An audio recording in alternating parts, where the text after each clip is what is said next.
నవదనం ధ్యాయేతర వినోభయాంతయే ఆహాయ నమః బ్రహ్మణే నమః గురుభ్యో నమః. ఇప్పుడు నిన్న ప్రహ్లాదుడిది అయిపోయింది, త్రిపురాసుర సంహారం కూడా అయిపోయింది. నారదుడు ఇదంతా కూడా నారదుడు ధర్మరాజుకు చెప్తున్న విషయాన్ని సుఖమహాముని పరీక్షితుడు చెప్తున్నాడు. ఇక్కడ ధర్మరాజు ఏమడుగుతాడంటే, రాజు కదా అప్పుడు చక్కగా రాజసుయాగం అయిన తర్వాత మాట్లాడాడు. ఆయన అడుగుతాడు, ఆయన నేను చెప్పారు అయిపోయింది, వర్ణాశ్రమ ధర్మాలు ఏమిటి, ఎవరు ఏ ధర్మాలు పాటించాలి అని అడుగుతాడు. ఎందుకంటే అందుకే ధర్మరాజు ఆయన ధర్మదేవత అంశైనా కూడా అందరి దగ్గర తెలుసుకుని ఇంత సంగ్రహంగా తెలుసుకుని ఆయన ఉంచుకున్నాడు. కాబట్టే నౌషుడు అడిగిన ప్రశ్నలకు తర్వాత చివరిలో అరణ్యవాస అంతకాలంలో యముడే ఈ యమధర్మ దేవతే ఆయన యక్షుడి రూపంలో వచ్చి అడిగినప్పుడు యక్ష ప్రశ్నలని కూడా అడిగితే ఎటువంటి ఆప్షన్స్ లేవు దాంట్లో. వాళ్ళేమో 1, 2, 3 ఇవ్వకుండానే ఒకటే క్వశ్చన్ వేయటం, వెంటనే తడుపుకుండా సమాధానం చెప్తూ వచ్చాడు. అంటే పరిపూర్ణంగా అనేక మంది దగ్గర నుంచి సాధన చేసి, అంటే ఒక రకంగా చెప్పాలంటే అరణ్యవాసాన్ని సద్వినియోగం చేసుకున్న వాళ్ళు పాండవులు. ఆ 12 సంవత్సరాలు అరణ్యవాసం, 1 సంవత్సరం అజ్ఞాతవాసం అన్నారు కదా, 12 ఏళ్ళు పరిపూర్ణంగా దాన్ని ఉపయోగించుకున్నారు. అదొక్క చెప్పాలంటే అరణ్యవాసం అనేటటువంటిది ఒక తపస్సుతో సంబంధంగా చెప్పచ్చు, ఒక సాధనా మార్గంగా కూడా చెప్పచ్చు. అట్లాగే ఇక్కడ జరుగుతుంది. దాంట్లో మార్కాన్ని చేపించుకుంటారు, రకరకాల విద్యలు నేర్చుకుంటారు. అర్జునుడు దివ్యాస్త్రాలు సంపాదిస్తాడు, భీముడు కూడా ఆంజనేయుడి యొక్క అనుగ్రహాన్ని పొందుతాడు. అక్కడ వాళ్ళు పొందితే ఇక్కడ వీళ్ళు ఏం చేస్తున్నారు, 12 సంవత్సరాలు అరణ్యవాసం హాయిగా వీళ్ళు బతుకుపడవచ్చు కదా. పాండవుల్ని బాధ పెట్టడం మీదే దృష్టి తప్ప వీళ్ళకు వేరేది లేదు. వీళ్ళు దాన్ని కూడా సుఖపడలే, అక్కడ సుఖపడలేదు, చివరికి చచ్చారు. పోనీ ఉన్నటువంటి చేతిలో 13 సంవత్సరాలు హాయిగా వీళ్ళు బతకచ్చు కదా, లేదు. ఈ 13 సంవత్సరాల కాలాన్ని వేరే వాడిని నాశనం చేయడానికి పాండవుల్ని మళ్ళా ఎట్లా పెట్టాలి, వాళ్ళకి ముందు బాధ పెట్టాలనే తప్ప లేదు. అంటే దీనివల్ల ఏమవుతుంది అంటే, నీ పని నువ్వు చూసుకోకుండా మన ఉన్నతిని కాకుండా మన ఉన్నతిని పక్కవాడి యొక్క పరాజయంతో పోల్చుకుంటూ వెళ్దామంటే ఎవడు బాగుపడదు. ఇప్పుడు ప్రశ్న అదే జరుగుతున్నాయి చాలా వరకు. ఒక రోలింగ్లోకి వస్తాడు, రాగానే మిగతా అందరూ కూడా వాడింక రాకుండా చేసేద్దామని చూస్తాడు. కానీ ఈ ఉన్న కాలాన్ని సక్రమంగా నేను పరిపాలించినట్లయితే రెండోసారి కూడా నన్నే ఎన్నుకుంటారు, వాడికి అవసరం ఉండకుండా చేస్తారు కదా అనుకోరు. వీడి కాన్సన్ట్రేషన్ అంతా వాడిని దెబ్బ కొట్టడం మీదే ఉంటుంది పొజిషన్. ఇంకా వీడేం చేస్తాడు, రెండోసారి ఆటోమేటిక్గా వస్తాడు. అట్లా జరుగుతుంది. నేర్చుకోవాల్సిన విధానం భారత రామాయణానికి అవే నేర్చుకోవాలి. ప్రతి ఒక్కడు నేర్చుకోవాలి. చదువు చెప్పేవాడి దగ్గర నుంచి, చదువుకునేవాడి దగ్గర నుంచి వీళ్ళు చెప్తాడు, భార్య ఎట్లా ఉండాలి, భార్య ఎట్లా ఉండాలి, విద్యార్థి ఎట్లా ఉండాలి, బ్రహ్మచర్య ఎట్లా ఉండాలి అట్లా చెప్తూ అడిగితే ఆయన 4 వర్ణాల వారు ఎట్లా ఉండాలి అంటాడు. అంటే అప్పుడు ఆయన చెప్తుంటాడు, ఎందుకంటే ఆయన సాక్షాత్తు బ్రహ్మ యొక్క మానసపుత్రుడు కదా, కాబట్టి చెప్పమని అడిగితే అప్పుడు నారదుడు చెప్తాడు, ఆయన 4 వర్ణాలకి 4 రకాల ధర్మాలు ఉన్నాయి. ఈయనట్టు తెలుసుకున్నాడు. పూర్వకాలము నారాయణుడు తపస్సు చేస్తున్నప్పుడు ఆయన దగ్గరకు వెళ్ళి, అదే ధర్ముని కొడుకు నరనారాయణ కదా, వారి ద్వారా ఈయన ఈ యొక్క ధర్మ విద్యను చేసుకున్నాడు. ధర్మాలు ఎట్లా ఉంటాయి అని చెబుతూ ముందు బ్రాహ్మణులకు కొన్ని నియమాలు ఉంటాయి. ఎవరికైనా సరే సాధారణంగా ఉండే నియమాలు ఏమిటాయా నన్ను చెప్తూ, ఏమిటాయా నియమాలంటే, ఎక్కడైనా ఉండే ధర్మం ఏమిటాయా అంటే, ప్రతి ఒక్కడికి ఉండేది ఏమిటా అంటే అహింస. అంటే అహింస అంటే గాంధీ గారు చెప్పిన హింస కాదమ్మా, అది వేరే విషయంలో ఉంటుంది కాదు. ఏంటయ్యా అంటే ధర్మం చెప్తాడు, అన్ని వర్ణాల వారికి కూడా ఉండే సత్యము, తర్వాత హృతము. సత్యం వేరు, హృతం వేరు. హృతం అంటే చెప్పటం, హృతం వదిష్యామి, సత్యమే పలుకు. హృతం అంటే అదే చెయ్యాలి. ఎట్లా చెయ్యాలి, చిన్న తేడా ఉంటుంది. ఎట్లాగూ మనము అవసరం బట్టి ఆ సత్యము యొక్క రూపం మారుతుంది. అవసరం మీద ఆధారపడి మారినటువంటి అది దగ్గరగా సత్యంలాగానే ఉంటుంది, కానీ సత్యం కూడా పరిపూర్ణ సత్యం కాదు. సత్యం అనేటటువంటిది ధర్మము కూడా అంతే. దేశ కాలమాన పరిస్థితుల బట్టి కలియుగంలో ఒక ధర్మాలు ఉంటాయి, త్రేతాయుగంలో ఒక ధర్మాలు ఉంటాయి, కృతయుగంలో ఒక ధర్మాలు ఉంటాయి, ద్వాపరంలో ఉంటాయి. మనం ఆ ధర్మాలను ఆధారంగా చేసుకుని ఇప్పుడు విమర్శించకూడదు. ఇప్పుడు చెప్పినటువంటి ధర్మాలు ఇప్పుడు ద్వాపర యుగంలోకి సంబంధించిన ధర్మాలు చెప్తున్నాడు. వాటిలో కొన్ని ఎందుకంటే సంధికాలంలో కాబట్టి కలియుగానికి కూడా కొన్ని పనికి వచ్చే ధర్మాలుగానే ఉంటాయి. కాబట్టి వాటిని ఇప్పుడు విమర్శిస్తూ మనం ఇక్కడ విమర్శించకూడదు. ఈ యుగానికి సంబంధించి ప్రస్తుత పరిస్థితికి సంబంధించి ఆయన చెబుతూ, సత్యం అంటే నిరంతరము ఏదైతే సత్వస్తువు ఉన్నదో దాని అందే ధ్యానం కలిగి సత్యం చెయ్యాలి. సత్యం వదిష్యామి అంటే సత్యమును దాన్ని అనుసరించాలి, సత్యం మాట్లాడాలి అని. సత్యం ఒకటి. తర్వాత సంతోషంగా ఉండటము. తర్వాత సమదృష్టి. ఈ సమదృష్టి అంటే ఏమిటి? అన్ని రకాలుగానే ఉంటాయి మీకు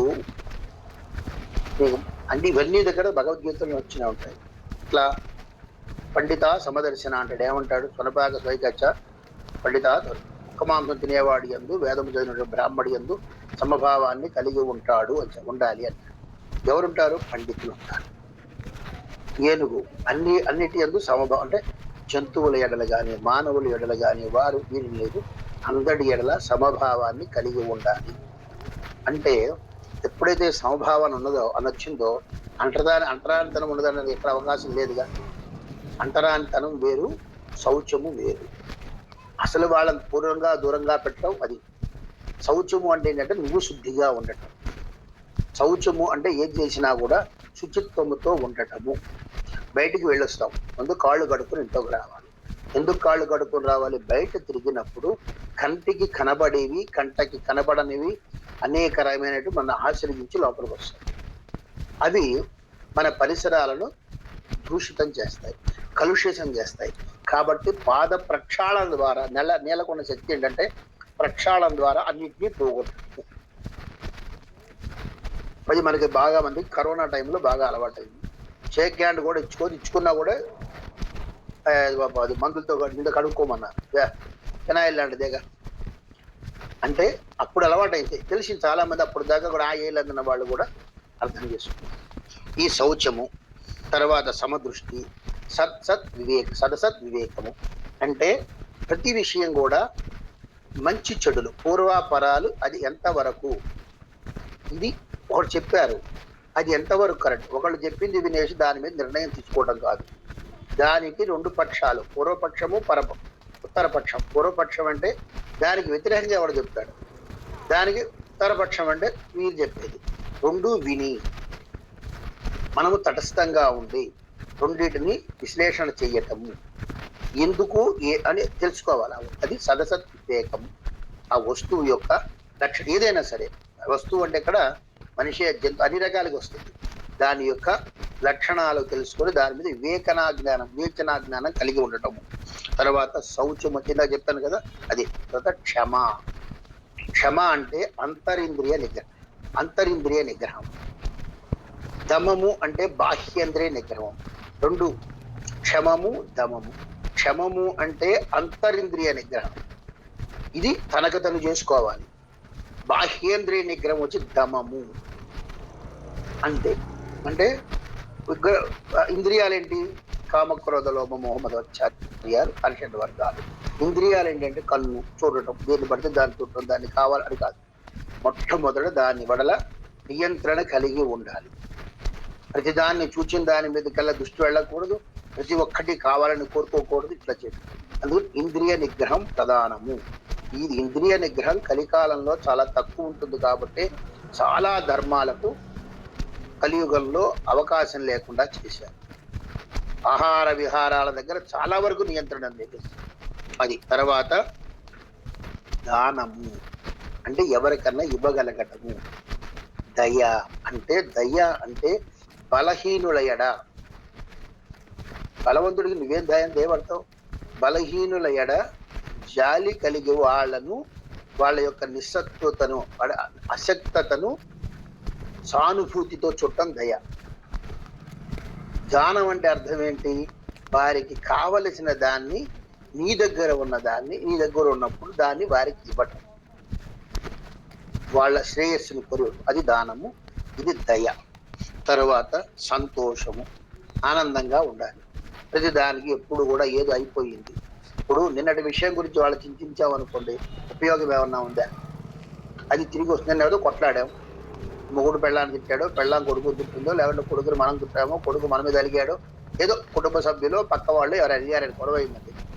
నిన్న దాని గురించి వాళ్ళ చింతించి ఉపయోగం ఏమన్నా? అయ్యో ఎట్లా చేశాం కాలం వెనక్కి రాదు కదా, దాన్ని మరిచిపోవాలి.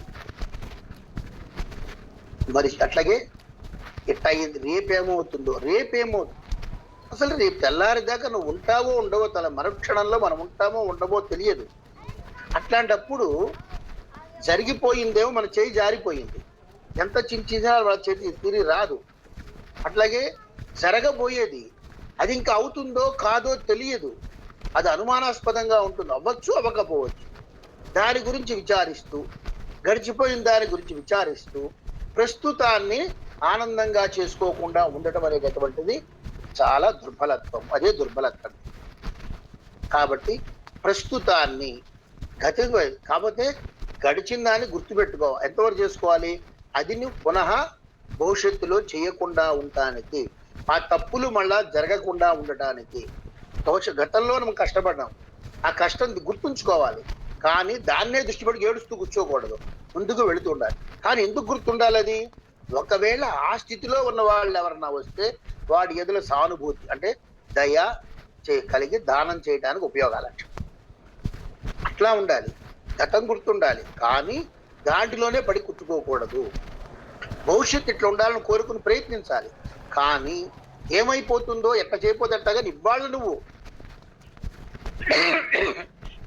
రేపుడికి బియ్యం ఉంటాయి ఉండవు, వెళితే మానేసేట తిండి తినకి వాళ్ళు చచ్చిపోతే రేపు ధాన్యం ఏం చేయాలి? ఆ సామానంతో ఏం చేయాలి? ఎవరికి పెట్టాలి? కాబట్టి ప్రస్తుతాన్ని అనుభవించు ఉండాలి, అది సంతోషం. అది అట్లాగే మనోనిగ్రహం, ఇది చాలా కష్టసాధ్యమైనది. మనసు మనం చెప్పినట్టుగా వెళ్ళకూడదు. అసలు ప్రస్తుతం జరిగేది, ప్రస్తుత కాలంలో చాలా బలమైనటువంటి ఆయుధము, అందరూ చాలా గొప్పగా చెప్పేటటువంటిది మనసే. అసలు మనసు చెప్పింది చేయండి, తప్పేం లేదు, దానికి మించింది లేదు. అసలు అది దరిద్రం ఉన్న దరిద్రాలన్నిటికీ పరమ దరిద్రం అదేరా బాబా చెప్తుంటాయి. దాన్ని పట్టుకెళ్ళాడమంటారు, ఏమిటో అర్థం కాదు. మనోనిగ్రహం మంచిది కాదు. అది మనోనిగ్రహము అంటే మనస్సును విచ్చలవిడిగా వెళ్ళిపోకుండా దానిని నియంత్రణలో పెట్టగలగడం మనోనిగ్రహము. తర్వాత మహాజన సేవ, అందరికీ మనకంటే పెద్దవాళ్ళని సేవించాలి, వాళ్ళకి తలవొగ్గి ఉండాలి. మనకంటే చిన్నవాళ్లను కనికరంతో, దయతోటి, ప్రేమతో చూడాలి. పెద్దవాళ్ళ ఎడల వినయం ఉండాలి, చిన్నవాళ్ళ ఎడల దయ ఉండాలి. చిన్నవాళ్ళ మీద అహంకారంతో అధికారం చెలాయించకూడదు. కానీ వాళ్ళు ఏమైపోతుందంటే ప్రతి ఒక్కళ్ళకి కూడా అధికారం, హక్కుల మీద ఉన్నంత ఇష్టము, అధికారం మీద ఉన్నంత ఇష్టము బాధ్యతల మీద ఉండదు. అధికారం అనేది బాధ్యతతో కూడుకున్నది, కానీ అది ఏదో అందలం ఎక్కించి నన్ను సుఖపెట్టేది కాదని గుర్తించాలి. అధికారం అంటే బాధ్యత అని గుర్తించినప్పుడు జాగ్రత్తగా ఉండాలి. చిన్నవాడి ఎడల దయ, పెద్దవాళ్ళ ఎడల వినయం కలిగి ఉండాలి. తర్వాత ఇంద్రియ జయము. ఇంద్రియ జయాలు అంటే అవునాయిగా, మనకు 6 ఉన్నారుగా, వీళ్ళందరినీ కంట్రోల్, వీళ్ళని జయించటము. అదే చెప్పాను, ఇంతకు ముందు కూడా చెప్పాను. వాటిని తొక్కి పెట్టడం కాదు, అవసరానికి ఏదో తొక్కి పెట్టేసి ఎలక్షన్లప్పుడు మన వాళ్ళు వచ్చి దండం పెట్టి ప్రతి ఒక్కడికి అడ్డమైన వాళ్ళు కనబడ్డ వాళ్ళందరూ దండాలు పెట్టేసి ఓట్లు అడిగేస్తారు. తర్వాత వాడు దొరకడం, మనం వాడి చుట్టూ తిరగాలి. అట్లా అది కాదు, అది ఇంద్రియ నిగ్రహం కాదు. అది ఏంటయ్యా అంటే తాత్కాలికంగా ఇంద్రియ జయం కాదు, అది ఇంద్రియ నిగ్రహం. కాసేపు వాళ్ళ టెంపర్మెంట్స్ తగ్గించుకుని మన దగ్గరకు వచ్చి అయ్యా బాబు అంటాడు, పైకి అడుగుతాడు, ఒక్కసారి గెలవనేరా మీ సంగతి నేను చూస్తాననుకుంటాడు లోపల. అట్లా కాదు, నిజంగా వీటి మీద ఏమీ లేకుండా ఉండాలి, ఇంద్రియ జయం కావాలి. తర్వాత బ్రహ్మచర్యము అంటే 2 రకాల అర్థం. బ్రహ్మచర్యము అంటే నిరంతరము బ్రహ్మతత్వం, ఆత్మజ్ఞానము మీద దృష్టి కలిగి ఉండటము అసలు బ్రహ్మచర్యం అంటే అర్థం. మామూలు విషయం ఏంటయ్యా అంటే ఈ యొక్క స్త్రీ పురుష సంబంధాన్ని కలిగి అనుబంధాన్ని కలిగి వెళ్ళటము, దాని మీద కూడా నియంత్రణ ఉండాలి. మనకి చాలా నియంత్రణలు ఉన్నాయి. ఆ నియంత్రణలు అన్ని కనుక తెలిస్తే ఈ రోజు వాటిల్లో 90% మనం పాటించటం లేదు. చాలా నియమాలు ఉన్నాయి.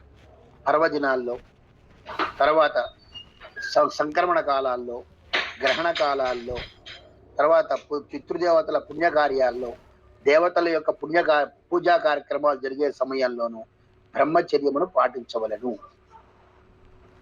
అట్లా చేసుకుంటూ వెళ్ళి ఒక వ్రతాలు పెట్టినప్పుడు, నియమాలు పెట్టుకున్నప్పుడు, మన వాళ్ళు దీక్షలు తీసుకున్నప్పుడు, ఇట్లా చేసినప్పుడు ఆ నియమాలు పాటించుతూ వెళ్ళి గనక ఆ తదనంతరము గనక భార్యాభర్త గనక సత్సంతానాపేక్షతోటి కలిగి ఉండి వెళ్ళినట్లయితే వాళ్ళకి సత్సంతానమే కలుగుతుంది. ఆ అర్థంలో కూడా బ్రహ్మచర్యాన్ని చెప్తారు. బ్రహ్మచర్యము కలిగి ఉండే అది ఒక రకమైనటువంటి అది నిగ్రహం. అది ఉంటే ఆటోమేటిక్గా అన్ని నిగ్రహాలు వస్తాయి. అది క్రమమైన సాధనా మార్గం బ్రహ్మచర్యం. తర్వాత అన్ని ప్రాణుల యందు సర్వే సర్వత్రా కూడా పరమాత్మని చూడగలగటము. ఇక్కడ ఎక్కువ కులస్తుడు తక్కువ కులస్తుడు చెప్పటల్లా అన్ని ప్రాణుల యందు అన్నాడు. అన్ని ప్రాణుల యందు పరమాత్మ దృష్టిని కలిగి ఉండటము, పరమాత్మ సందర్శనము చెయ్యటం అనేది ఉండనప్పుడు ఇక మన ధర్మంలో అంటరాంతనం అనేది వెనక్కుడున్నాయండి. శుచి అన్నాను చూసారా, శౌచము అన్నాను చూసారా, ఆ శౌచము ఒక చక్కని సన్నని ఒక గీత, ఒక సన్నని గీత, కంటికి కనబడని గీత. అహంకారానికి ఆత్మాభిమానానికి ఎట్లాగైతే చిన్న తేడా ఉంటుంది, అది ఒక పాయింట్ 1 పెరిగితే అది అహంకారం అవుతుంది. కొంచెం పాయింట్ 1 తగ్గితే అది ఆత్మాభిమానం అవుతుంది. ఎంత తేడా ఉందో అట్లాంటిదే ఈ శౌచము అనేటటువంటిది చూసారా. ఈ శౌచమే, ఈ శౌచాన్ని పాటించడం అనేటటువంటిదే ఒక రకమైన అంటరానితనానికి ఒక మార్గంగా కనబడింది చాలా మంది. స్నానము చెయ్యాలి, కొంతమంది తడి బట్టలతో వెళ్ళాలి, అప్పుడు గబక్కనే ఎవడో ముట్టుకుంటాడు. తడి బట్టలతో ముట్టుకుంటే నేను మళ్ళా వెళ్ళి మునిగి చావాలి, నీళ్లు మోసుకెళ్ళాలి. మరి ముట్టుకుంటాడు, దూరంగా ఉండరా, దగ్గరగా అడమని ఎట్లా చెప్తాం? చేయలేం కదా. ఈ నియమాలు ఎట్లా వస్తున్నాయి? తడి స్నానం చెయ్యాలి, ఆ తడి బట్టలు కట్టుకోవాలి, ఆ బట్టలతోటే వెళ్ళాలి, అక్కడికి వెళ్ళాలి, ఏదో బట్టలు ఆరేసి మెడిపెట్టుకునేటువంటి మడి బట్టలు, మళ్ళీ తడి బట్టలతోటేమో పూజలు చేయకూడదు. ఎందుకు చేయకూడదు అంటాడు? తడి బట్టల్లో ఎక్కువసేపు ఉంటే నీ శరీరము దుర్బలత్వం చెందుతుంది, రోగగ్రస్తం అవుతుంది. కాబట్టి ఉతికి ఆరేసిన బట్టలు అప్పుడు వీడు కూడా ముట్టుకుని ఉండకూడదు. వీళ్ళు కూడా అది ఒక పక్కన వేసి పెట్టి ఉంచాలి. ఈ తడి బట్టలతో వెళ్ళి పక్కన తీసి ఆ బట్టలు కట్టుకుని పూజ చేయటం కానీ, వంట చేయటం కానీ ఏమైనా చెయ్యాలి. వంట చేయడంలో తడి బట్టలు కట్టుకు చేసేవాడు. దానికి కారణం ఏంటి? ఆ రోజుల్లో ఉన్నటువంటి మన యొక్క వంట చెరుకు సంబంధించి వంట సామాగ్రి ఉన్నాయి కదా, పొయ్యిలు ఉండేవి, కట్టెల పొయ్యి వండుతుంటారు. గబక్కన ఏమవుతుంది, పొడి బట్టలతో ఉన్నారనుకోండి, ఆ వేడికి మనిషి తట్టుకోలేరు. పొయ్యిల దగ్గరకు వచ్చిన వంట చేసేవాళ్ళు ఈ వేడికి తట్టుకోలేరు. ఇవాళ అడ్జస్ట్ పేర్లు రకరకాలు వచ్చినాయి కాదు కదా. ఇప్పుడు గుడిసెలు ఉండేవి, కింద కాగా ఉండేవి, గుడిలు కూడా నేల మట్టం దాకా కూడా అందుబాటులో ఉండేవి. వంగి వెళ్ళేవాళ్ళు. అంత తక్కువలో ఉన్నప్పుడు ఆ వేడికి అంత సఫికేషన్ వస్తుంది, చెమటలు కారిపోతాయి కదా. ఎప్పుడైతే తడి బట్టలు ఉంటాయో ఈ తల్లిదనం ఏం చేస్తుంది అంటే ఆ వేడి నుంచి వీళ్ళని ప్రొటెక్ట్ చేస్తుంది, అగ్నికి బలి కాకుండా వీళ్ళని కాపాడుతుంది. అందుకని ఆ రోజుల్లో దాన్ని వాడారు. మరి అప్పుడు ఊళ్ళ బయట ఎక్కడో బావులు ఉంటాయి, వీడు నీళ్లు పట్టుకొచ్చుకోవాలి, దాంట్లో ఎక్కడో వెళ్ళి చెరువు దగ్గర తెచ్చుకోవాలి నీళ్లు. గబక్కన కూడా వచ్చి ముట్టుకున్నాడు అనుకోండి, వాడు దేవుడికి పనికిరాదు రేవో, నైవేద్యం పెట్టాలంటే మడితో చేయాలరా, నువ్వు ముట్టుకోవద్దురా, దూరంగా ఉండరా అంటారు. అదిగో నువ్వు అంటరాకుండా అన్నావంటే అసలు అప్పుడే ముట్టుకోకపోతే నీకు కొంచెం సమస్య ఏంటి? ఇప్పుడు వాళ్ళ మార్గంలో వాళ్ళు వెళ్తున్నారు, వాళ్ళు చేస్తున్నారు, వడ్డం పడుతున్నావా? అప్పుడే కావలించుకోవాలా వచ్చి? దేనికైనా కొన్ని పద్ధతులు నియమాలు ఉంటాయి కదా, అది అంటున్నా. అది ఆ శౌచ్యము పాటించడం అనేది ఉంది చూసారా, అది. అట్లాగే మనము అన్నం తింటుంటాం, చాలా మంది దగ్గరే సమస్య వస్తుంది. అన్నాలు తింటుంటారు, ఈ చేతిలో కంచం ఉంటుంది, తింటుంటాం. ఏది బఫేలు ఎక్కువ కదా, ఇది తింటుంటాం. గబక్కని అన్నం చేతి పట్టేసుకుని చేతితో పెట్టేసుకోపోతాడు. ఎప్పుడైతే నువ్వు అన్నం తింటున్నటువంటి పళ్ళాన్ని వేరే చేతితో పట్టుకున్నప్పుడు ఇంకో చేత కుడి చేతి అన్నం తిన్నా ఎడం చేతితో పళ్ళెం పట్టుకున్నావు, నీకేదో కావాల్సి వచ్చింది. గబక్కని కుడి చేతితోటి కంచం పళ్ళెం పట్టేసుకుని నీ ఎడం చేతితోటి వేసుకుంటానంటే నువ్వేమంటున్నావు? దీనికి ఏం అవలేదుగా అంటున్నావు. కాదు, నీవు ఎంగిలి అన్నం తింటున్నటువంటి పళ్ళాన్ని ముట్టుకుంటున్నావు కదా, అంటే అది కూడా ఎంగిలైనట్లే లెక్క. ఉచ్చిష్టం కుందే లెక్క. ఇప్పుడు దాన్ని ముట్టుకున్నావు, వేరే పదార్థాన్ని గరిటలో ఏదో ముట్టుకున్నావు, అది పనికిరాదు. ఎందుకంటే నీ ఎంగిలి దానికి తగిలినట్టు అయింది, నీ భుక్త శేషం దానికి తగిలినట్టు అయింది. అప్పుడేం చేయాలి? ఈ చేతి ఎడం చేతిని నీళ్లతో కడుక్కుని మళ్ళా ముట్టుకోవాలి. అంత ఓపిక ఉండదు వీడికి, గబక్కన ముట్టుకోబోతాడు. ఏమనంటే నేను దీంతో ముట్టుకోలేదు, దీంతో తినలేదు కదా అన్నాడు. మరి తినే చేయి పట్టుకున్నావు కదా, చిన్న విషయం అర్థం కాదు. కారణం ఏంటి? అలవాట్లకు మనం దూరం అయిపోయాం చాలా వాటికి. అందుకే పాతకాలం ఏం చేసేవాళ్ళు, పక్కనే చెంబు కింద నీళ్లు పెట్టుకునేవాడు, నీళ్లు పడేవాడు, వేసి ఉంచేవాడు. దబక్కన గనక ముట్టుకుంటే ఎడం చేతితో, కుడి చేతితో తింటే ఎడం చేతితో ముట్టుకుంటే దబక్కన ఆ చేతితో నీళ్ళలో కడుక్కునేవాడు. అంటే ఆ దోషం పోతుంది. అంటే దీని ద్వారా సంక్రమించి ఏదైనా నీళ్లలో ఆగిపోతుంది. పొడిలో లేచిన నీళ్లలో లేవదుగా, తడిలో లేవదుగా, బరువు వస్తుంది కదా. ఇది శౌచము. ఈ శౌచం అనేటటువంటి దాని నుంచే అంటరానితనమైనటువంటి ప్రచారం జరిగింది. నిజంగా అది కాదు. తర్వాత అహింస, తర్వాత ఏంటంటే ఉపవాసములు, అభేద బుద్ధి. అంటే ఒక్కొక్కళ్ళ ఏడల భేద బుద్ధిని చూపించకపోవడం. వీడు నాది నీది అనకుండా. ఒకసారి మన ఇంటికి అతిథి వచ్చాడు అంటే వాడు ఎవడైనా సరే వాడిని భగవత్ స్వరూపంగా భావించి పెట్టాల్సిందే. ఆ తినేటప్పుడు నువ్వేం తింటున్నావు అదే పెట్టాలి. కాబట్టి అంతేగాని నాకు ఒకటి వండి పెట్టు, వాళ్ళకి ఒకటి పెట్టు, ఆ భేద బుద్ధి అదే. అట్లాగే జీవుల యందు కూడా భేద బుద్ధి ఉండకూడదు. ఆ భేద బుద్ధి మంచిది కాదు. అభేద బుద్ధి అన్నాడు అంటే భేదభావం లేకుండా ఉండటం. ఇవన్నీ కూడా. తర్వాత ఉచిత జపము. జపం ఏంటి? ఉపవాసాలు, జపాలు, తపాలు, ధర్మాలు, తర్వాత అహింస. ఇవన్నీ కూడా. అహింస అంటే అర్థం ఏంటంటే ఎవడు వాడు చావగొడటానికి వచ్చినా కూడా చేతులు కట్టేసుకుని అహింస పరమో ధర్మ, మీరు కొట్టినా తన్నులు తినడం ఆయన, వాళ్ళు చంపినా చావమని కాదు అర్థం. అన్నిటికంటే ప్రధానమైనది ఆత్మరక్షణ. ఆత్మరక్షణగా మించినటువంటి పరమధర్మము లేదు. మరి ఆత్మరక్షణ చేసుకోవాలంటే ఎదురువాడిని చావకుండా తప్పదు. ఎందుకు ఆత్మరక్షణ పరమధర్మం అంటే నీ ఆత్మ నీ దేహం కనుక నిలబడకపోతే ధర్మానికి అవకాశం లేదు. నీ ధర్మం దేహం ఉంటే కదా నువ్వు ధర్మాన్ని చేయగలిగేది. నీ దేహం ఉంటేనే కదా. ఈ దేహం ఉంది, ఈ ఉపాధి అంటాం దాన్ని. అందుకనే ఈ దేహం ఉన్నప్పుడు మాత్రమే కొన్ని విషయాలు చేయడానికి ఉంటుంది. ఆ జన్మ వచ్చిన దాని ప్రకారంగా నీకు సంక్రమించినటువంటి మంచి చెడులను చేసి ఇహలోను పరములోను పనికొచ్చేటటువంటి కార్యాలు చేయడానికి దేహం ఉండాలి. దేహం ఉపాధి. దేహం లేకుండా జీవుడు ఏమీ చేయలేడు. కాబట్టి దేహాన్ని కాపాడుకోవాలి. దేహాన్ని కాపాడుకోకుండా అహింస పరమధర్మం అంటే నాకు కాబట్టి నేను కళ్ళు మూసుకుంటా, నరికితే నరకనిమ్మంటే అది ఆత్మహత్యా సదృశ్యము. అది అహింస కాదు. అహింస అంటే అది కాదు. హింసను ఎదుర్కోవటము అహింస కాదు. అహింస అంటే ఏమిటా అంటే నీ యొక్క ఆనందం కోసమని, ఏదో నువ్వును దమ్మిన దానికోసమని, నీ వినోదార్థమై, నీ ఆకలి తీర్చుకోవటం కోసం వేరే వాళ్ళను బాధ పెట్టటము హింస. హింస అంటే చంపటమే కాదు. వాడిని కాళ్ళు చేతులు కట్టేసి కూర్చోబెట్టి నువ్వు బాగా తింటున్నావు అనుకోండి, ఆకలేసి పెట్టుంటే అది భయంకరమైన హింసతో సమానం. కాబట్టి హింస అంటే చంపడం ఒక్కటే కాదు. అట్లాగే అహింస అంటే మనం చచ్చిపోయి వాడిని బతికించడం కానే కాదు. కాబట్టి ఇది కూడా ప్రతిదానికి కూడా ఒక లిమిట్, ఒక పరమావధి ఉంది. అవధిని తెలుసుకుని మాట చేయగలగాలి. అది చెప్తాడు. ఇవన్నీ కూడా సర్వత్ర సేవాభావము అంటే అందరి ఎడలా కూడా హరికథా శ్రవణములు, నారాయణ అంటే భగవంతుడు నారాయణ భక్తి కలిగి ఉండటము, ఆయన కథాశ్రవణము. ఇక చెప్పాను కదా, ఇక శ్రవణము, మననము, ధ్యాస్యము, అర్చనము, తర్వాత ఆయనకు ఇవన్నీ ఉన్నాయి కదా, షోడశోపచార పూజలు. అటువంటి పూజలు చేస్తూ భగవద్ నారాయణ భక్తిని కలిగి ఉండటము. ఇవన్నీ కూడా దాంట్లో దాస్యము, సఖ్యము, రకరకాల విధానాల్లో నువ్వు ఆయన్ని అర్చించి ఆయనగా నువ్వు మారటం. క్రమక్రమంగా ఎట్లాగంటేట 9 ఏం చేస్తుంది చెప్పండి. 9 కానీ సీతాకోకజలు కానీ ఒక పురుగును పట్టుకొస్తాయి, ఒక గుట్లో పెడతాయి, ఒక దాంట్లో పెడతాయి. అది కూపాలు తయారు, దాని చుట్టూ గుమ్మని తిరుగుతుంటే దీని సౌండ్కి అది భయపడుతుంది. ముందు వినగా సౌండ్ విని చివరికి ఇది ఏమైపోతుందంటే దానిగా మారిపోతుంది అని. దాన్నే భ్రమర న్యాయము అన్నారు.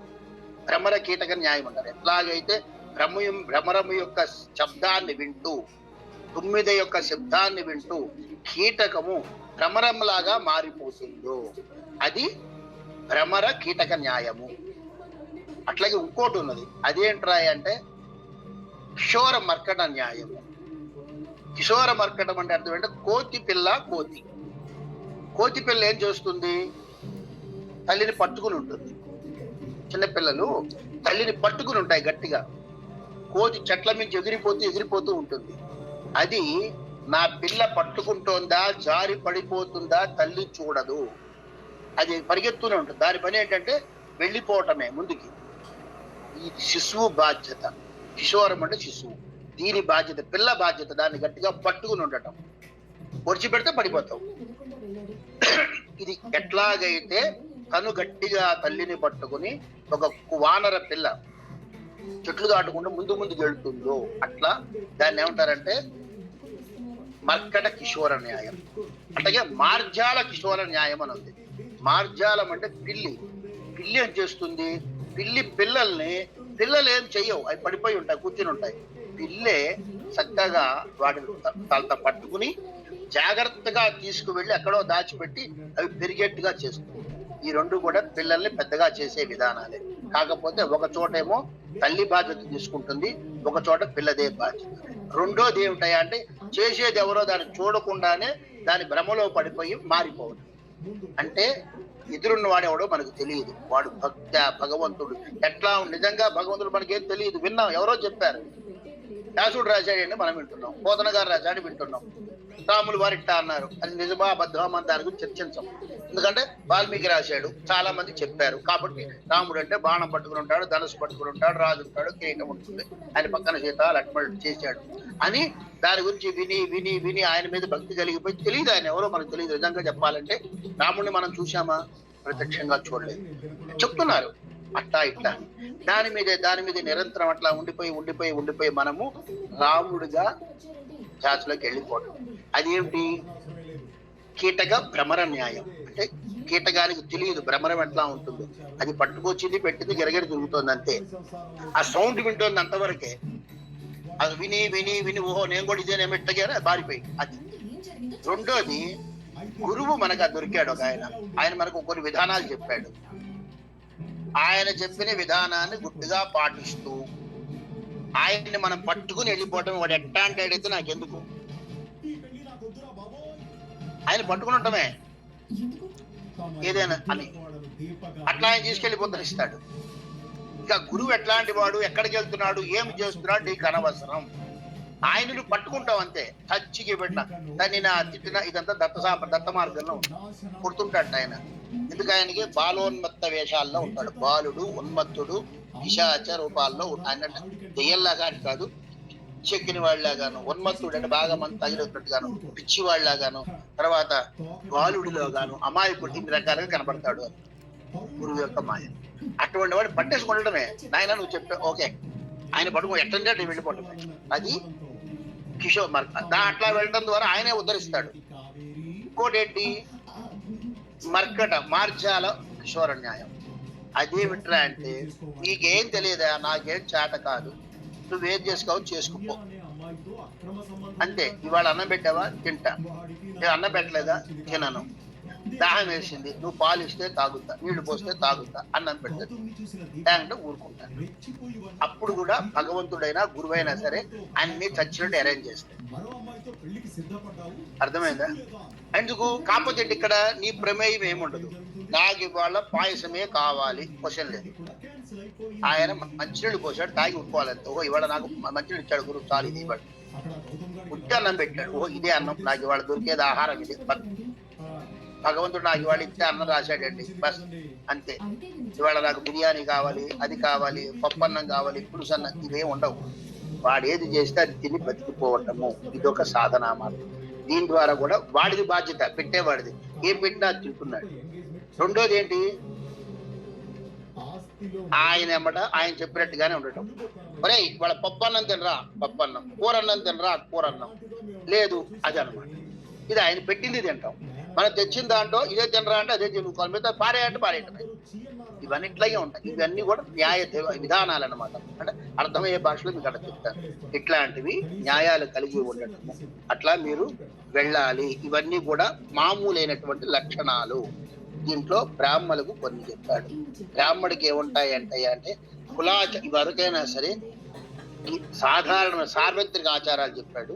కులాచారం అనేది కొంతమందికి ఉంటుంది, ప్రాంతీయ ఆచారాలు ఉంటాయి, వాటిని కూడా అనుసరించాలి. మా ఇంట్లో వెంకటేశ్వర స్వామి ఇలవేల్పు. నేను వెంకటేశ్వర స్వామిని నేను పూజ చేయనండి, అసలు దండమే పెట్టనండి. నాకు ఏదో ఆయన ఇష్టం అయ్యాడు, కుదరదు. నీకు వేరే రూపంలో నీకు నచ్చినా సరే వెంకటేశ్వర స్వామి నీ ఇలవేల్పు. ఆ ఇంట్లో పుట్టావు కాబట్టి, ఆ కులము అంటే ఇల్లు అని అర్థం, కులము అంటే ఆ ఇంటి పేరు. నేను విన్నకోట వారి ఇంట్లో పుట్టాను, అది నా కులం. అంతేగాని బ్రాహ్మణ అనేటటువంటి నా కులం కాదు. నేను బ్రాహ్మణ కులం కాదు, బ్రాహ్మణ వర్ణం నాది. నా కులం ఏంట్రా అంటే విన్నకోట వంశం నాది. ఆ వంశం వాళ్ళకి ఏది ఆచారం, మా వాళ్ళకి వెంకటేశ్వర స్వామి ఇంటిది ఇలవేల్పు. ఇష్టం ఉన్నా లేకపోయినా నేను ఇలవేల్పును ఒకసారి చూడాలి, ఆయన చేయాల్సింది. మాకు ఒక ఇంటి దేవత ఒక ఆవిడ ఉంది, ఆవిడ కంపల్సరీ ఏదో ఒకసారి చెయ్యాలి. తర్వాతే నా ఇష్ట దైవం. ఇట్లా అంటే ఎగ్జాంపుల్ చెప్తాను, ఇట్లా ప్రతి ఒక్కళ్ళకి ఉంటుంది. ఇట్లా కులాచారాన్ని భిన్నం చెయ్యకూడదు, కులాచారాన్ని పాటించాలి, కంపల్సరీ పాటించాలి. కులాచారాన్ని మానేసి నేను వేరే చేసి ఉద్ధరింపబడతానంటే ఉద్ధరింపబడవు. కారణం ఎందుకంటే అంటే ఆ ఇంట్లో ఆ కులంలో పుట్టావు కాబట్టి. అంటే కులం అంటే గుర్తున్నా, క్యాస్ట్ కాదు, ఆ వర్ణం అక్కడ ఆ ఇంట్లో పుట్టావు కాబట్టి, ఆ వంశంలో పుట్టావు కాబట్టి చచ్చినట్టు దాన్ని పాటించి తీరాలి. బాకీ అంతే నీకు అది పదమ్మా. దీనికి బ్రాహ్మడికి కొన్ని బ్రాహ్మణికి ఏంటంటే ప్రతి ఒక్క పుట్టిన దగ్గర నుంచి నామకరణం దగ్గర నుంచి నామకరణము, చెవులు కొడతారు, తర్వాత అన్నప్రాశనము, కేశఖండనము, తర్వాత